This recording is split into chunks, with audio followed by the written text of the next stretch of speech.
अस्सलाम वालेकुम स्टूडेंट्स, मुझे उम्मीद है कि आप खैरियत से होंगे, अच्छे से बायोलॉजी पढ़ेंगे। स्टूडेंट्स, इस लेक्चर में इंशाल्लाह हम स्टोमेटा की ओपनिंग और क्लोजिंग के बारे में पढ़ेंगे। तो कि स्टोमेटा कैसे खुलता है, कैसे बंद होता है, दिन के वक्त खुलता है, रात के वक्त बंद होता है, ये सब कुछ हम एक स्टोरी की सूरत में इंशाल्लाह बहुत मज़े से पढ़ेंगे। आपको मज़ा आएगा पढ़ने में, ठीक है। सबसे पहले ना आपने लीफ का एक स्ट्रक्चर देख लेना है। लीफ का स्ट्रक्चर तो आपको पता ही है, अपर एपिडर्मिस होती है और ये वाली ना ये लोअर एपिडर्मिस होती है। अपर एपिडर्मिस में नहीं, लोअर एपिडर्मिस में हमारे पास ना सेल्स होते हैं। ये देखें, ये दो गार्ड सेल्स होते हैं। मैं आपको पहले बता चुकी हूँ। इन दो गार्ड सेल्स के दरमियान में जो सुराख होता है ना, उसको स्टोमेटा कहते हैं। जिस तरह के ये देखें, ये लोअर एपिडर्मिस में, अपर एपिडर्मिस में नहीं होते। ये एक गार्ड सेल है, दूसरा गार्ड सेल है, इनके दरमियान में जो सुराख है ना, इसको स्टोमेटा कह रहे हैं। इसी तरीके से ये देखें, ये वाला अगर आपको मैं जूम करके दिखाऊँ, ये देखें, ये एक गार्ड सेल है, ये दूसरा गार्ड सेल है, इनके दरमियान में जो सुराख है ना, इसको स्टोमेटा कह रहे हैं, ठीक है। ये इसी तरीके से ये एक गार्ड सेल है, दूसरा गार्ड सेल है, इनके दरमियान में जो सुराख है, इस सुराख का नाम स्टोमेटा है। बस वो जो सुराख है ना, वो स्टोमेटा है, ठीक है, दो गार्ड सेल के दरमियान में। अब ना ये जो गार्ड सेल्स होते हैं ना, इनका बड़ा मज़े का प्रोसीजर होता है। ये सारे एपिडर्मिस सेल्स हैं। इन सारे एपिडर्मिस सेल में गार्ड सेल वाहिद सेल्स होते हैं जिनके पास क्लोरोप्लास्ट होता है, ठीक है। बाकी किसी के पास क्लोरोप्लास्ट नहीं है। क्लोरोप्लास्ट होगा तो वो फोटोसिंथेसिस कर पाएंगे, तो ये गार्ड सेल्स सिर्फ फोटोसिंथेसिस कर सकते हैं। ये जो गार्ड सेल्स है ना, इन्हीं के पास सिर्फ क्लोरोप्लास्ट है। ना इसके पास क्लोरोप्लास्ट है, ना इसके पास किसी के पास भी क्लोरोप्लास्ट नहीं है। सिर्फ और सिर्फ ये जो गार्ड सेल्स है ना, इनको स्पेशल प्रोटोकॉल दिया गया है कि भाई तुम्हारे पास ही सिर्फ क्लोरोप्लास्ट होगा। क्लोरोप्लास्ट होगा मतलब ये ग्रीन होंगे, मतलब इनके पास क्लोरोफिल होगा, मतलब ये खाना अपना खुद बना सकेंगे, फोटोसिंथेसिस का प्रोसेस कर सकेंगे। क्योंकि आपको पता है कि क्लोरोप्लास्ट के अंदर ही फोटोसिंथेसिस होती है। ये तो हम चैप्टर नंबर 3 से पढ़ते आ रहे हैं, ठीक है। अब ये देखें स्टूडेंट्स, ये स्टोमेटा इसमें ओपन है। ये देखें, स्टोमेटा क्या है? एक सुराख है। ये देखें, ये हमारे पास ना ये एक गार्ड सेल है, आपको नज़र आ रहा है, ठीक है। ये वाला एक गार्ड सेल है और ये दूसरा गार्ड सेल है, ठीक है। और इन गार्ड सेल के दरम्यान में ये जो सुराख है ना, इस सुराख को स्टोमेटा कहते हैं। यहाँ पे देखें, ये भी एक गार्ड सेल है, ये दूसरा गार्ड सेल है, और दरम्यान में कोई सुराख खुला हुआ नहीं है, मतलब स्टोमेटा बंद है। स्टोमेटा कुछ भी नहीं है, वो सुराख है बस। वो सुराख अगर खुला हुआ है तो इसका मतलब स्टोमेटा खुला है।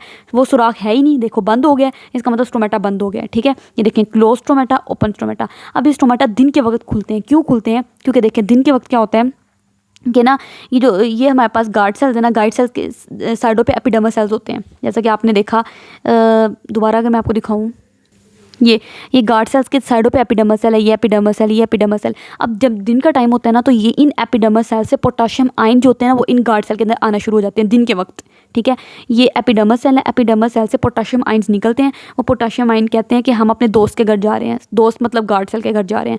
तो ये इन पोटाशियम आयन ने ना, ये जो गार्ड सेल है ना, ये गार्ड सेल, इनके अंदर आना शुरू कर देना है। जिस तरह की देखें, ये ठीक है जी स्टूडेंट्स। ये मैंने काफ़ी ज़्यादा लेक्चर पढ़ा दिया, लेकिन बाद में मैंने देखा तो वीडियो तो चल ही नहीं रही थी, तो मुझे पता नहीं लेक्चर कहाँ पे रुक गए थे, लेकिन मैं आपको दोबारा से पढ़ा देती हूँ। अच्छा, इसलिए निशान लगे हुए हैं क्योंकि मुझे लगा वीडियो चल रही है, लेकिन वो वीडियो बंद थी। अच्छा स्टूडेंट्स, ये देखिए, हम यहाँ से स्टार्ट कर लेते हैं। वो कहते हैं जो गार्ड सेल्स होते हैं ना, सॉसेज शेप गार्ड सेल्स होते हैं। ये सॉसेज शेप है, ठीक है। ये जो गार्ड सेल्स, ये ना सारे एपिडर्मिस सेल में वाहिद सेल है जिनके पास क्लोरोप्लास्ट होता है। ये बड़ी इंपॉर्टेंट बात है, ठीक है, क्योंकि ये देखो, ये सारे एपिडर्मिस सेल हैं, ठीक है। ये वाले, ये एपिडर्मिस सेल, ये एपिडर्मिस सेल, ये सारे एपिडर्मिस सेल हैं। इन एपिडर्मिस सेल में ये गार्ड सेल भी तो एपिडर्मिस सेल में ही है, क्योंकि एपिडर्मिस के अंदर मौजूद है। लेकिन ये वाहिद सेल है जिनके पास क्लोरोप्लास्ट होता है, बाकी किसी के पास क्लोरोप्लास्ट नहीं होता, ठीक हो गया। अच्छा, अब ये जो सेल वॉल है ना,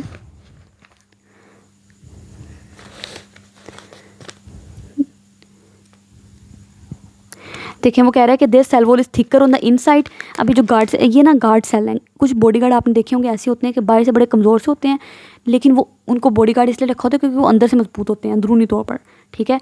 तो ये भी ऐसा गार्ड सेल है जो बाहर से कमज़ोर है, अंदर से मजबूत। इसका क्या मतलब है? अंदर से मजबूत होने का मतलब है कि इसकी अंदर वाली जो वॉल है बहुत थिक है। देखें, ये इसकी सेल वॉल है सारी की सारी। ये इनर सेल वॉल है, ये आउटर सेल वॉल है। इनर सेल वॉल देखो कितनी मोटी है, ये देखो कितनी मोटी है। आउटर सेल वॉल देखो कितनी कमज़ोर है। तो वही वो कह रहे हैं कि जो गार्ड सेल्स होते हैं ना, थिकर ऑन द इनसाइड, ये अंदर की तरफ बहुत मोटे हैं। इनकी अंदर की तरफ इनकी जो सेल वॉल है बड़ी मजबूत है, थिक है, एंड थिनर एल्सवेयर। और बाई की तरफ जो सेल वॉल है ना, वो कमज़ोर है, ठीक है, थिन है, पतली है। अच्छा, उसके बाद वो कहते हैं कि when guard cell become turgid. अब जब गार्ड सेल्स जो है ना, ये वाले, इनके अंदर पानी आएगा। अच्छा, वो कह रहे हैं कि जो गार्ड सेल्स है, जब इनके अंदर पानी आएगा ना, ये गार्ड सेल इनके अंदर पानी आ रहा है, ठीक है, जब पानी आएगा तो ये टर्जिड हो जाएंगे। टर्जिड का मतलब है गार्ड सेल्स फूल जाएंगे। दे बिकम बीन शेप, फूल के इन्होंने बीन शेप्ड हो जाना है। बीन शेप मतलब जिस तरह लोबिया की शक्ल होती है ना, या राजमा की शक्ल होती है, वो बिल्कुल इस तरह की होती है, तो इस तरह गार्ड सेल की शक्ल हो जाती है। इन दिस कंडीशन, इस कंडीशन में क्या होता है, जो गार्ड सेल्स की इनर वॉल थी, जो बहुत मोटी थी, वो एक दूसरे से दूर चली जाती हैं। कहती तुम इधर जाओ, ये कहती तुम इधर जाओ, तो एक दूसरे से दूर जाना शुरू हो जाती हैं। जब ये दोनों एक दूसरे से दूर जाना शुरू हो जाएंगे ना ऐसे करके, तो इनके दरमियान में जो सुराख है वो खुलना शुरू हो जाएगा, ठीक है। इस कंडीशन में वो कहते हैं कि जो इनर साइड्स होती हैं, cell wall of the both guard cell, दोनों गार्ड सेल्स की जो इनर सेल वॉल है ना, सेल वॉल की जो इनर साइड है, ये सारी सेल वॉल है। इस सेल वॉल की जो अंदर वाली साइड है ना, ये वाली साइड वो एक दूसरे से दूर जाना शुरू हो गई है। ये इधर जा रही है, ये इधर जा रही है, जिसकी वजह से उनके दरमियान में जो सुराख है ना, ये वाला सुराख, ये खुलना शुरू हो जाता है, ठीक है। यही वजह है the stoma between them open, उनके दरमियान का जो सुराख होता है जिसको स्टोमा कहते हैं, वो खुलना शुरू हो जाता है, ठीक हो गया। अब ड्यूरिंग डे टाइम, वो कहते हैं दिन के वक्त क्या होता है, दिन के वक्त देखें, ये डे टाइम में क्या होगा, ये गार्ड सेल्स हैं। गार्ड सेल्स के अंदर ना, गार्ड सेल्स पोटाशियम आयन ली जा रहा है। पोटाशियम आयन गार्ड सेल्स के अंदर बहुत ज़्यादा आ चुके हैं। देखिए सारे पिंक वाले आपको पोटाशियम आयन नज़र आ रहे हैं, इतने ज़्यादा पोटाशियम आयन गार्ड सेल्स के अंदर मौजूद है, ठीक है। देखिए सारे पोटाशियम आयन है गार्ड सेल्स के अंदर। इसके अलावा और भी पोटाशियम आयन गार्ड सेल ली जा रहा है, ठीक है। ये देखें, ये जो बाई वाले पिंक वाले हैं। अब ये वाले पोटाशियम आयन ने जब गार्ड सेल के अंदर जाना है, तो कौन से ट्रांसपोर्ट के जरिए से जाएंगे, आप मुझे बताएं। चीज़ें जब मूव करती हैं, देखो अंदर हाई सोल्यूट कंसनट्रेशन है, बाहर लो सोल्यूट कंसनट्रेशन है। जब मॉलिक्यूल ने मूव करना है लो सोल्यूट कंसनट्रेशन से हाई सोल्यूट कंसनट्रेशन की तरफ, तो ये कौन सी ट्रांसपोर्ट होती है, एक्टिव ट्रांसपोर्ट, और इसमें एनर्जी चाहिए होती है। तो गार्ड सेल क्या करेगा, एनर्जी इस्तेमाल करके ये जो मजीद पोटाशियम आयन के मॉलिक्यूल्स आना चाह रहे हैं अंदर, उनको अंदर लेके आएगा, ठीक है। ये वो बात कर रहा है, ठीक।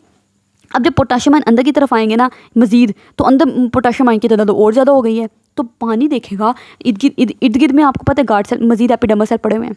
गार्ड सेल के साइडों पे एपिडर्मल सेल होते हैं ना, तो वो एपिडर्मल सेल के अंदर पानी मौजूद है। जब पानी देखेगा, भाई यहाँ पे तो सोल्यूट कंसंट्रेशन इतनी ज़्यादा हुई है, पानी को तो सोल्यूट कंसंट्रेशन पसंद है, क्योंकि आपने ओस्मोसिस में रूल पढ़ा, water always move toward the higher solute concentration. पानी हमेशा कहाँ पे मूव करता है, जहाँ पे सोल्यूट कंसंट्रेशन ज़्यादा हो। अब यहाँ पे तो सोल्यूट कंसंट्रेशन भर के मौजूद है, तो पानी यहाँ पे आना शुरू हो जाएगा। जब पानी यहाँ पे आएगा ना, तो ये गार्ड सेल मजीद फूलना शुरू हो जाएंगे। जब मजीद फूलेंगे तो एक दूसरे से दूर जाना शुरू हो जाएंगे, जिसकी वजह से इनके दरमियान में सुराख खुल जाएगा। तो इस तरीके से इनके दरमियान में सुराख खुलता है, ठीक है। वही वो बात कह रहे हैं, गार्ड सेल्स क्या करते हैं, टेक इन पोटाशियम आयन लिए जा रहे हैं। कहाँ से ले रहे हैं, फ्रॉम द सराउंडिंग सेल, जो इर्द गिर्द में सेल पड़े हैं वहाँ से पोटाशियम आयन ली जा रहे हैं। और कैसे ले रहे हैं गार्ड सेल्स, एक्टिव ट्रांसपोर्ट के प्रोसेस से। ये एक्टिव ट्रांसपोर्ट ही हो रही है ना, ठीक है, क्योंकि मॉलिक्यूल्स मूव कर रहे हैं लो कंसनट्रेशन से हाई कंसनट्रेशन की तरफ। अच्छा, जिसके नतीजे में क्या है, solute concentration of guard cell increases. Guard cell के अंदर जब बाहर से पोटाशियम आयन आई जा रहे हैं, तो गार्ड सेल्स के अंदर सोल्यूट कंसनट्रेशन बढ़ती जा रही है। किसकी निस्बत, as compare to other cell of epidermis. इर्द गिर्द के जो बाकी एपिडर्मल सेल्स हैं, उनकी निस्बत इनके अंदर सोल्यूट कंसनट्रेशन ज़्यादा होती जा रही है, ठीक। जिसकी वजह से क्या होगा, अब पानी देखेगा, भाई यहाँ पे सोल्यूट कंसनट्रेशन ज़्यादा है, पानी को तो हमेशा ज़्यादा सोल्यूट पसंद है, पानी ने यहाँ पे आना शुरू हो जाना है, ठीक है। कहाँ से यहाँ पे आना शुरू हो जाना है, इर्द गिर्द वाले एपिडर्मल सेल से। इर्द गिर्द वाले एपिडर्मल सेल से पानी यहाँ पे आना शुरू हो जाएगा, ठीक है। क्योंकि गार्ड सेल अकेले थोड़ा मौजूद है, गार्ड सेल लोअर एपिडर्मस के अंदर मौजूद है ना, ऐसे करके आपने देखा, ये गार्ड सेल है, ये गार्ड सेल है, फिर इस तरह करके लोअर एपिडर्मल सेल हैं। तो ये जो इर्द गिर्द वाले एपिडर्मल सेल्स हैं ना, यहाँ से पानी फिर इन गार्ड सेल्स के अंदर आना शुरू हो जाता है, क्योंकि पानी को तो सोल्यूट चाहिए भाई, जहाँ सोल्यूट नजर आया वहाँ पे पानी ने भाग जाना है, ठीक है। तो पानी मूव करना शुरू हो जाता है इर्द गिर्द वाले एपिडर्मल सेल से, इन गार्ड सेल्स के अंदर पानी आना शुरू हो जाएगा, ठीक है। कि कौन से प्रोसेस से, ओस्मोसिस के प्रोसेस से। इस तरीके से जब पानी इनके पास आएगा, guard cell become turgid, guard cell फूल जाएंगे पानी के अंदर आने की वजह से। और जब फूलेंगे तो जो इनर साइड्स होती हैं वो दोनों एक दूसरे से दूर जाना शुरू हो जाती हैं। जब दूर जाएंगी तो इनके दरमियान में जो सुराख होता है स्टोमा, वो ओपन होना शुरू हो जाएगा। इस तरीके से दिन के वक्त ये स्टोमेटा खुल जाता है, ठीक है। मजीद ये कि वो कह रहा है दिन के अंदर ये जो गार्ड सेल्स हैं, इनके अंदर क्लोरोप्लास्ट है, क्लोरोप्लास्ट की वजह से फोटोसिंथेसिस करेंगे। फोटोसिंथेसिस के प्रोसेस में ग्लूकोज बनती है, तो जब ग्लूकोज बनती जा रही है, तो ग्लूकोज भी तो सोल्यूट है ना। तो जब ग्लूकोज की कंसंट्रेशन भी यहाँ पे ज़्यादा हो रही है, क्योंकि दिन का वक्त है, सूरज की रोशनी आ रही है, तो फोटोसिंथेसिस भर के हो रही है, ग्लूकोज भी बनी जा रहा है। तो जब यहाँ पे ग्लूकोज भी बहुत ज़्यादा होगा ना, तो उस ग्लूकोज की, ये देखें, ये ग्लूकोज बनी जा रहा है, ठीक है। उस ग्लूकोज की वजह से यहाँ पे सोल्यूट कंसंट्रेशन ज़्यादा होना शुरू हो जाएगी, मजीद फिर और पानी यहाँ पे आना शुरू हो जाएगा। तो वो कह रहा है the solute concentration remain high in guard cell. Guard cell के अंदर सोल्यूट कंसंट्रेशन हाई ही रहती है, क्यों, बिकॉज दे डू फोटोसिंथेसिस, क्योंकि उन्होंने फोटोसिंथेसिस भी वो की जा रहे हैं, and prepare glucose in them, और अपने अंदर ग्लूकोज प्रिपेयर की जा रहे हैं। ग्लूकोज एक सोल्यूट है, ठीक है। जब ग्लूकोज भी बनता जा रहा है तो सोल्यूट कंसंट्रेशन मजीद बढ़ती जा रही है, पानी इनके अंदर आता जा रहा है, ये टर्जिड ही रह रहे हैं, तो जिसकी वजह से एक दूसरे से दूर रहेंगे, स्टोमेटा इनके दरम्यान में खुला रहेगा, वाटर स्टेज इन दैम, पानी इनके अंदर ही रहेगा, एंड द रिमेन टर्जिड, और ये टर्जिड रहते हैं जिसकी वजह से स्टोमेटा खुला रहता है। लेकिन रात के वक्त क्या होता है, आगे उन्होंने यही बताया हुआ है, रात के वक्त ये जो पोटाशियम आयन थे ना, मैंने बताया था ये कहाँ से आते हैं, ये जो इर्द गिर्द वाले एपिडर्मल सेल्स थे ना, यहाँ से पोटाशियम आयन यहाँ पे आए थे। पोटाशियम आयन ना अपनी मम्मा को क्या कहते हैं, वैसे ही मैं आपको स्टोरी के तौर पे सुना रही हूँ कि हम ना अपनी फ्रेंड, मतलब हम अपने फ्रेंड के घर, मतलब गार्ड सेल्स के घर जा रहे हैं, लेकिन इनकी मम्मा कहती हैं बेटा रात को वापस आ जाना, जिस तरह हमारी मम्मा कहती हैं बेटा कहीं जा रहे हो ना तो रात को तो ज़रूर घर वापस आ जाना, शाम से पहले, शाम के बाद ना फ़ौरन आ जाना। तो इसी तरीके से पोटाशियम आयन भी अपनी मम्मा की बहुत बात मानते हैं, इन्होंने भी यही काम करना है, जैसे ही शाम होनी है ना इन्होंने अपने घर वापस चले जाना है। इनका घर कौन सा था, जो इर्द गिर्द वाले एपिडर्मल सेल थे, इन्होंने वहाँ पर वापस जाना शुरू कर देना है, ठीक है। तो ये देखें जैसे ही शाम हुई ये पोटाशियम आयन सारे निकल के बाहर आ गए। ये देखें जब पोटाशियम जब निकल के बाहर आते हैं ना तो पानी ने तो हमेशा आयंस को फॉलो करना होता है, तो पानी भी इन आयन को फॉलो करके बाहर आ जाता है। देखो जैसे ही आयंस पोटाशियम आयन निकल के बाहर आए, पानी भी सारा बाहर आ गया। देखें जब पानी बाहर आएगा ना तो एक गार्ड सेल, बिल्कुल पानी भी निकल गया सब कुछ बाहर, तो बिल्कुल फ्लैसिड हो जाएंगे, फ्लैसिड मतलब बिल्कुल मुरझा जाएंगे। जब मुरझा जाएंगे तो दोनों गार्ड सेल एक दूसरे के साथ आके चिपक जाएंगे। जब दोनों एक दूसरे के साथ आके चिपक जाएंगे तो दरम्यान में कोई सुराख बाकी नहीं रहेगा, तो स्टोमेटा तो बंद हो गया, क्योंकि स्टोमेटा तो वो सुराख ही था, ठीक हो गया। तो ये इन्होंने लिखा हुआ है रात के वक्त की कहानी। ये देखिए ड्यूरिंग इवनिंग में क्या होता है, एट इवनिंग और रात के वक्त आपको पता है फोटोसिंथेसिस का प्रोसेस भी खत्म हो गया, शाम हो गई ना, सूरज की रोशनी खत्म हो गई, फोटोसिंथेसिस नहीं होगी। जब फोटोसिंथेसिस नहीं होगी ग्लूकोज नहीं बनेगा, जब ग्लूकोज नहीं होगी तो सोल्यूट कंसंट्रेशन कम होना शुरू हो जाएगी, क्योंकि ग्लूकोज नहीं बन रहा, तो glucose concentration falls in the guard cell के अंदर ग्लूकोज नहीं बन रहा, ठीक है। और दूसरा पोटाशियम आयन भी अपने घर वापस जा रहे हैं, move back to epidermal cell, वो भी अपने घर एपिडर्मल सेल जो इर्द गिर्द वाले ना उनके अंदर वापस जाना शुरू कर देते हैं, क्योंकि वो सिर्फ यहाँ पे थोड़ी देर के लिए आए थे, ठीक है। एज अ रिजल्ट जिसकी वजह से water move out from the guard cell, पानी भी गार्ड सेल से बाहर आना शुरू हो जाएगा, और गार्ड सेल अपना टर्गर प्रेशर लूज़ कर देंगे, उनकी टर्जिडिटी खत्म हो जाएगी, ठीक है। और जो ये जो गार्ड सेल्स थी ना, इनकी जो दोनों इनर वाली साइड थी वो एक दूसरे के साथ आगे ऐसे करके टच कर जाएंगी। जब एक दूसरे के साथ आके टच कर जाएंगी तो दरम्यान में कोई सुराख नहीं है, ठीक है। इधर inner side touch each other, guard cells की दोनों इनर साइड एक दूसरे के साथ आके लग जाएंगी, एंड स्टोमेटा क्लोज, तो दरम्यान में कोई सुराख नहीं खुला हुआ, तो स्टोमेटा बंद हो जाएगा। इसलिए रात के वक्त स्टोमेटा बंद हो जाता है और दिन के वक्त स्टोमेटा खुलता है। उम्मीद है कि आपको अच्छे से समझ आ गई होगी। मैंने अपनी पूरी कोशिश की आपको ये समझाने की, mechanism of opening and closing of stomata, ठीक है। अच्छा ट्रांसपिरेशन को पढ़ लेते हैं, साइड बॉक्स रह गए यहाँ पे। वो कह रहे हैं ट्रांसपायरेशन जो है ना एक नेसेसरी इविल, ये बहुत इंपॉर्टेंट है, बोर्ड में पूछते हैं why transpiration is a necessary evil. Necessary evil का मतलब है, इविल मतलब बुराई और नेसेसरी ज़रूरी, ये एक ऐसी बुराई है ये जो ज़रूरी भी है, मतलब होना ही होना है। ट्रांसपायरेशन एक बुरा प्रोसेस है, क्यों? क्योंकि ट्रांसपायरेशन से पत्ते से पानी का लॉस हुई जा रहा है, सारा पानी निकली जा रहा है, बाई ज़ाया हुई जा रहा है, लेकिन ज़रूरी भी है, ये बहुत ज़रूरी प्रोसेस है। क्यों? क्योंकि मैंने आपको बताया ये प्रोसेस होता है तो पानी ऊपर की तरफ खींचा चला जा रहा है, ठीक है। ये देखें ट्रांसपायरेशन का प्रोसेस होगा, यहाँ से पानी लॉस होगा तो सारा का सारा पानी यहाँ से जो नीचे वाला पानी है वो ऊपर की तरफ खींचा चला जाएगा, ठीक है। वो कहते हैं अगरचे ट्रांसपायरेशन जो है ना वो लॉस ऑफ वाटर है, पानी का लॉस फ्रॉम द पौधे से, लेकिन इसके बावजूद it creates a pull on the lower water column in the xylem tissue of the leave stem and root. वो कहते हैं अगरचे इस ट्रांसपायरेशन में पानी का लॉस हो रहा है, लेकिन जब ट्रांसपायरेशन होती है तभी तो एक पुल क्रिएट होती है, खिंचाव क्रिएट होता है, किसके लिए? जो वाटर कॉलम मौजूद है पानी का, ये सारा पानी का वाटर कॉलम है, तो जब ये पानी निकल के लॉस्ट होता है ना तभी एक पुल क्रिएट होती है, एक पुल, एक खिंचाव पड़ता है, किसके ऊपर? इस वाटर कॉलम के ऊपर खिंचाव पड़ता है, ठीक है। कौन से वाटर कॉलम के ऊपर? जो वाटर कॉलम स्टेम में मौजूद है, जो आपकी रूट में मौजूद है, इसके ऊपर खिंचाव पड़ेगा और वो पानी और मज़ीद ऊपर की तरफ खींचा चला जाएगा, ठीक है, जिसकी वजह से पानी ऊपर ऊपर जाई जा रहा है। वो कहते हैं ये जो खिंचाव है ना ये ज़रूरी है, किस लिए ज़रूरी है? For the transport of water and salt, पानी और साल्ट को ट्रांसपोर्ट करने के लिए, कहाँ से? रूट से लीफ तक। क्यों? क्योंकि पानी ने अगेंस्ट द ग्रेविटी जाना है, अगेंस्ट द ग्रेविटी जाना बहुत बड़ी बात है। तो जब ये ट्रांसपायरेशन का प्रोसेस होगा तो यहाँ पे एक पुल क्रिएट होगी, खिंचाव पैदा होगा, एक मोटर चलेगी। अब उस मोटर ने पानी के, ये जो पानी का सारा कॉलम है ना, इस पानी के कॉलम को ऊपर की तरफ खींचना है। आ जाओ भैया, आ जाओ, आ जाओ ऊपर, आ जाओ। सपोज कर लो इधर कोई बैठा है जो पानी की रस्सी को ऊपर की तरफ खींच रहे, आ जाओ पानी, आ जाओ, ठीक है। तो फिर ये प्रोसेस चलता है। उम्मीद है कि आपको अच्छे से समझ आ रही होगी। अगला लेक्चर हम स्टार्ट करते हैं, बल्कि रेट ऑफ ट्रांसपायरेशन के फैक्टर्स ही हैं, वो भी इसी लेक्चर में पढ़ लेते हैं। ये ये देखें स्टूडेंट्स, इसमें उन्होंने कहा है कि जो ट्रांसपैरेशन का प्रोसेस जो भी हमने पढ़ा है वो कौन कौन से फैक्टर्स पे डिपेंड करते हैं। ये भी इंपॉर्टेंट क्वेश्चन है, पूछ लेते हैं बोर्ड में, ठीक है। अच्छा, एक तो नंबर 1 टेम्परेचर पे डिपेंड करता है, सही है। जितना ज़्यादा टेम्परेचर होगा, आपको पता है गर्मी है फॉर एग्जांपल, ठीक है, टेम्परेचर ज़्यादा होने का मतलब है गर्मी है, टेम्परेचर कम होने का मतलब है सर्दी है। टेम्परेचर ज़्यादा होगा, ठीक है, जब टेम्परेचर ज़्यादा होगा, खुद ही आप सोचें, ठीक है, गर्मी होगी ज़्यादा, जब ज़्यादा गर्मी होगी तो यहाँ से वाटर वेपर जल्दी भर के जल्दी वाटर वेपर का लॉस होगा ना। यहाँ गर्मी है तो यहाँ से पानी जल्दी निकल के बाहर ज़ाया होगा, जल्दी पानी निकल के यहाँ से बाहर लॉस्ट होगा, तो ज़्यादा ट्रांसपैरेशन होगी, ठीक है। वही वो कह रहा है कि इंक्रीज़ इन टेम्परेचर, जब टेम्परेचर ज़्यादा होगा, इंक्रीज़ इन रेट ऑफ ट्रांसपैरेशन का रेट ज़्यादा होगा, ठीक है।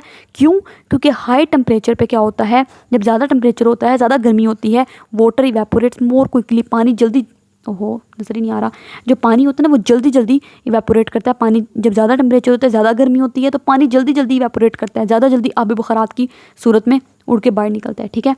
विंड, ठीक है। अच्छा, इसमें वो क्या कह रहा है, विंड का कैसे रोल है, विंड स्पीड्स अप ट्रांसपैरेशन। विंड ने क्या करना है, ट्रांसपैरेशन के प्रोसेस को तेज़ करना है। कैसे?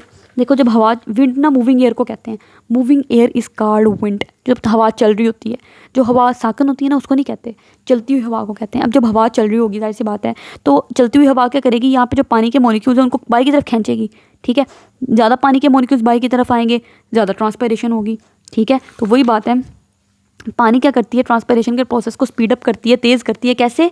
बाय कैरिंग अवे, खींच कर, किसको? By carrying away humid air surrounding the leaves. अच्छा, वो कहता है कि ये जो पत्ते के इर्द गिर्द अगर कोई ह्यूमिड एयर है ना, ह्यूमिड एयर वो एयर होती है जिसमें पानी के वेपर्स होते हैं। तो जब हवा चलेगी ना, उस हवा ने क्या करना है, वो वाली हवा जो इधर यहाँ पे फॉर एग्जांपल एयर मौजूद है, उस एयर के अंदर वाटर वेपर्स मौजूद हैं। तो जब हवा चल रही होगी ना, इस हवा ने इस एयर को दूर ले जाना है। जब ये हवा दूर जाना शुरू हो जाएगी, तो अब बाहर ऐसी हवा मौजूद है जिसमें पानी नहीं है, ठीक है। जब पानी नहीं है, बाहर ऐसी हवा है जिसमें पानी नहीं है, अंदर पानी के मॉलिक्यूल ज़्यादा है, चीज़ें मूव करती हैं हाई टू लोअर कंसंट्रेशन, तो अंदर से पानी के मॉलिक्यूल जल्दी बाहर वाली हवा में आना शुरू हो जाएंगे। तो इस तरीके से वो कह रहा है कि जो पानी की जो विंड होती है ना, चलती हुई हवा, वो क्या करती है, वो ट्रांसपैरेशन के प्रोसेस को स्पीड अप करती है। कैसे? कैरिंग अवे, दूर ले जाती है ह्यूमिड एयर, वो जो पहले से हवा मौजूद थी जिसमें वाटर वेपर्स थे, उसको सराउंडिंग द लीव, जो पत्तों के इर्द गिर्द मौजूद थी, ठीक है, allowing more water to evaporate, ताकि ज़्यादा से ज़्यादा पानी इवेपोरेट हो। ह्यूमिडिटी का बड़ा रोल है। ह्यूमिडिटी क्या होती है? वही बात, ह्यूमिड एयर ऐसी एयर को कहते हैं जिसमें पानी के वेपर्स होते हैं, ठीक है। जिस हवा में नमी मौजूद होती है ना, नमी वाली हवा, नमी क्यों होती है? पानी की वजह से, ठीक है, तो उसको ह्यूमिड एयर कहते हैं। अब बाहर एक ऐसी एयर है जो ह्यूमिड एयर है, तो ह्यूमिड एयर में ना ज़्यादा इवेपोरेशन नहीं होती। मिसाल के तौर पर बरसात का मौसम है, बरसात के मौसम में ना आपकी इनकी जो एयर होती है वो ह्यूमिड हो जाती है, नमी आ जाती है आपकी, तो आपके जो कपड़े होते हैं वो भी जल्दी खुश्क नहीं होते, अगर आपने देखा होगा।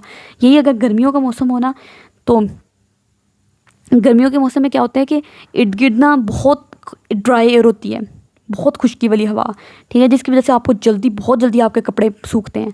जो आपके पानी, कपड़ों के अंदर पानी है वो बहुत जल्दी इवेपोरेट होता है। तो वही हिसाब यहाँ पे है, अगर ह्यूमिड एयर होगी ना तो ट्रांसपैरेशन का प्रोसेस कम होगा, ठीक है। हायर इज़ द ह्यूमिडिटी, जितनी ज़्यादा ह्यूमिडिटी होगी, lower is the rate of transpiration, उतनी ट्रांसपैरेशन कम होगी। ये देखें, ठीक है। ह्यूमिडिटी क्या होती है? The percentage of water vapours in the atmosphere. Atmosphere में वाटर वेपर्स की जो मौजूदगी होती है ना, उसको कहते हैं ह्यूमिडिटी है, नमी है पानी हवा में। अच्छा, आखिरी बात है surface area and distribution of stomata. अब ये ट्रांसपैरेशन का प्रोसेस किसके ज़रिए से हो रहा है? स्टोमेटा के ज़रिए से हो रहा है ना, तो जितने स्टोमेटा ज़्यादा होंगे उतनी ज़्यादा ट्रांसपैरेशन होगी, सिंपल बात है।